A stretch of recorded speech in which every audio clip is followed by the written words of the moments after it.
Nangangamba ang ilang residente sa isang barangay sa Batangas City na baka abuti ng tag-ulan ang ginagawang drainage system sa kanilang lugar. Narito ang report ni Paul Hernandez.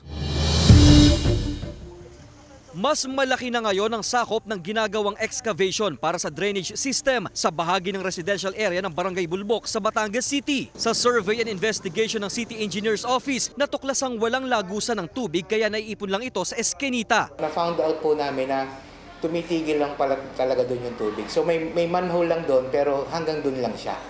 So talagang ang solution na lang na natitira po is to divert yung tubig na yun papunta doon sa creek.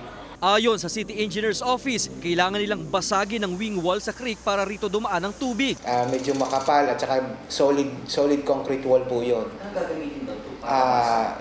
Definitely gagamit po tayo ng equipment doon para siya mabasag. 25 meters ang layo ng ginagawang kanal sa creek. Hindi raw bababa sa 20 culvert ang i-install dito. Pinamamadali ng residenteng si Ami ang proyekto. Ang gusto po namin ito ay matapos na agad nila mabilisan dahil po ay ang ulan po ay magtatag-ulan po, kailangan po yung ma-aksyonan agad.